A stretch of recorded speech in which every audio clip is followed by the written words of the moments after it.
শুভ সকাল সকলকে। আজ বুধবার, বাজে এখন বেলা ৩টে। তবে আজকে বুধবার হলেও আজকে ২৩শে জানুয়ারি নেতাজি সুভাষচন্দ্র বোস জন্মদিন উপলক্ষে আমাদের কলকাতার অফিসে আছে ছুটি। সপ্তাহের একদম মাঝখানে এরকম ছুটির দিন তো সচরাচর পাওয়া যায় না। তা ভাবলাম আজ যখন ছুটি পেলামই, বাড়ির কাজকর্ম তো আছেই, মাঝে এক ফাঁকে ২-১ ঘন্টা সময় বের করে একটু মেলা থেকে ঘুরে আসি। দুপুরের খাওয়া দাওয়া সেরে তাই আজ একাই বেরিয়ে পড়লাম। মেলা ঘোরা মানেই তো প্রচুর হাঁটাহাঁটি, আর আমার মেয়ে অত হাঁটতেও চায় না। কিছুক্ষণ হাঁটার পরে এমন বায়না শুরু করে, তাই আজ আর ওকে আনলাম না। ওই যে বেশিক্ষণ আজ আর দাঁড়াতে হলো না, আমার বাসও এসে গেছে। প্রত্যেক বছরই শীতকাল মানেই কলকাতায় হরেক রকমের মেলা শুরু হয়ে যায়, যার মধ্যে এই সল্টলেক নিউ টাউনের দিকটায় বিধাননগর মেলা, সবলা মেলা, বই মেলা এইসবগুলোই হয়ে থাকে। তা বেশ অনেক দিন ধরেই অফিস যাওয়া আসার পথে নিউ টাউনের এই সিটি স্কোয়ার মাঠটায় দেখছিলাম কলকাতার হস্তশিল্প মেলাটা বসেছে। প্রত্যেকবার এই মেলাটা দেখতে সাধারণত সবাইকে যেতে হতো ইকো পার্কে, যা আমার বাড়ি থেকে বেশ অনেকটাই দূরে। তবে এবছর শুনলাম সেই মেলাটাই নাকি ইকো পার্কের বদলে নিউ টাউনে হচ্ছে। তা ভাবলাম মেলা যখন বাড়ির এত কাছাকাছি চলেই এসেছে, তাহলে একবার না গেলেই নয়।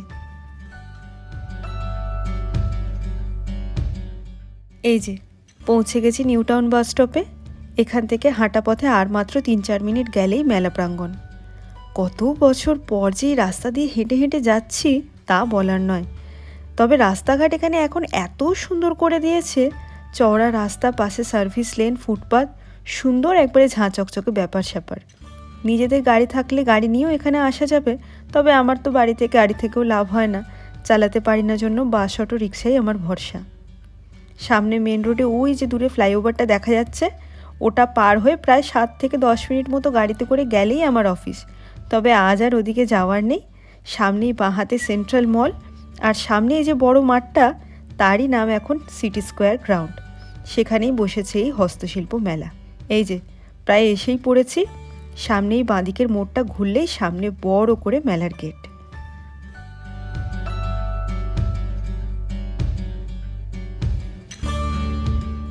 ইকো পার্কে যেমন রাস্তার দুধারে দুভাগে মেলাটা বসতো, এখানেও সেইভাবেই করেছে।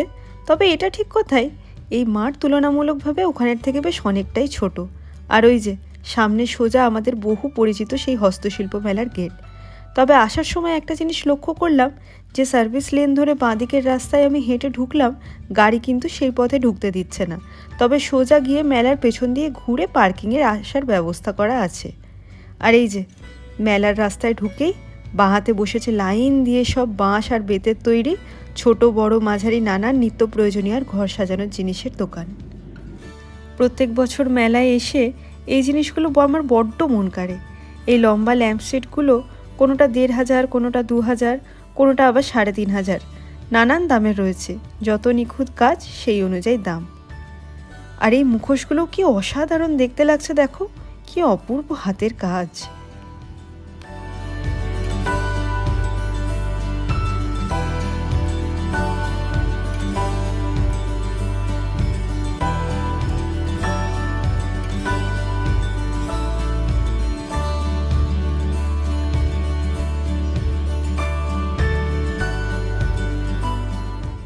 রাস্তা ধরে একটু এগিয়ে এলেই ডান হাতে রয়েছে মেলার আরেকটা অংশ। আর যে গাড়ি পার্কিংয়ের কথা বলছিলাম, এই সেই পার্কিং জোন একদম মেলার সামনেই। অর্থাৎ কেউ যদি নিজের গাড়ি বা বাইক নিয়েও আসে, পার্কিংয়ের কোনো সমস্যাই হবে না। তবে ডান হাতে মেলার এই অংশটা আমার বরাবরই ভীষণ ভালো লাগে। পশ্চিমবঙ্গের বিভিন্ন জেলার হরেক রকমের স্টল বসে এখানে। সেটা হাতে বোনা মাদুরি হোক, রং তুলি দিয়ে নকশা করা চায়ের কাপ, ট্রে বা আসন হোক, পোড়ামাটির জিনিস হোক বা হাতে বানানো খেলনা।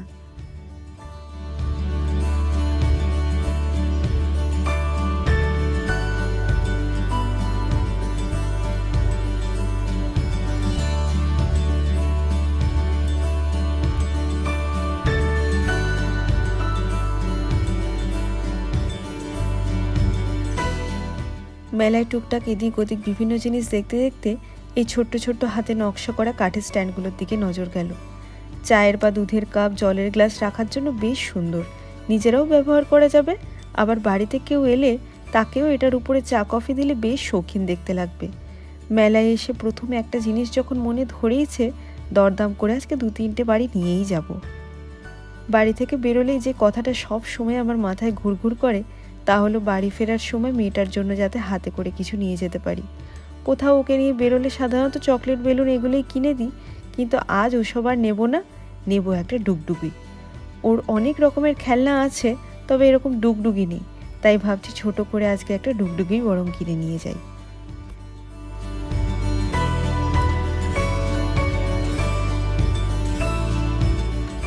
কেনাকাটা আমার বিশেষ থাকে না এখানে কখনোই, তবে যারা ঘরদোর সুন্দর করে সাজিয়ে গুছিয়ে রাখতে ভালোবাসে তাদের জন্য এই মেলা একেবারে স্বর্গ। কিন্তু এসব মেলায় এলে কিছু কিনি আর না কিনি, এই একটা জিনিস আমি 2-3 প্যাকেট না কিনে বাড়ি ফিরি না, সে হলো এই নকশা বড়ি।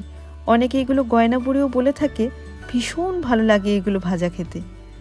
চলো, কেনাকাটা মোটামুটি শেষের পথে। মেলায় হাঁটতে হাঁটতে হঠাৎ বাঁ হাতে পুরুলিয়া জেলার এই দোকানটা চোখে পড়লো। পুরুলিয়া জেলার বিখ্যাত ট্রাইবাল ডান্স ছৌ নাচের মুখোশের আদলে তৈরি এই দেবদেবীর মুখগুলো এত সুন্দর লাগছিল বাইরে থেকে দেখতে, ভাবলাম কিনি আর না কিনি দোকানটা একবার ঘুরে যাই আর তোমাদেরকেও একবার ঘুরিয়ে দেখাই।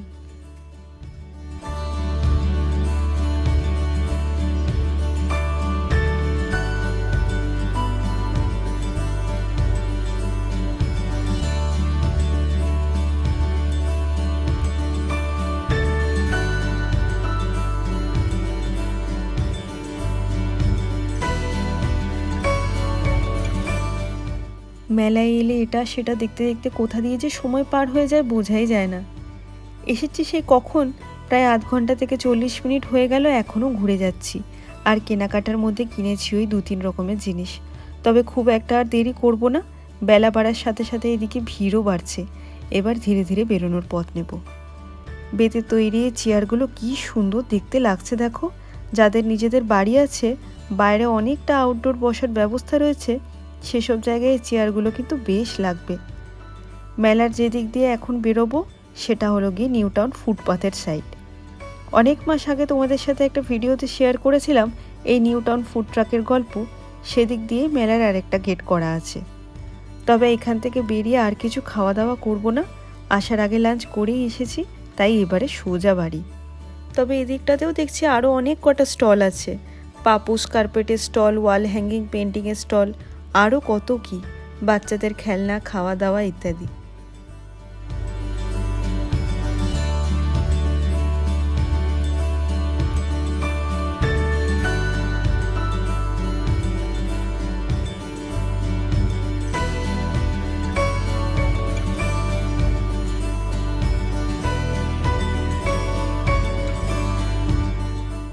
চলো, বাজে এখন প্রায় 4:45 মতো। মেলায় আসা আসাও হলো, ঘোরাও হলো, কেনাও হলো। এবার তবে বাড়ি ফেরার পালা। এখান থেকে পায়ে হেঁটে 2 মিনিটে পৌঁছাবো এখন অ্যাক্সিস মলের বাস স্টপ, সেখান থেকে বাস ধরে সোজা বাড়ি। চলো তাহলে, এর সাথে আজকের ভিডিওটাও এই অবধি রাখি। ভিডিওটা কেমন লাগলো অবশ্যই জানিও, ভালো লেগে থাকলে অবশ্যই একটা লাইক করো, আর চ্যানেলে নতুন হলে ছেড়ে যাওয়ার আগে অবশ্যই চ্যানেলটাকে সাবস্ক্রাইব করো, আমার পাশে থেকো। Thank you.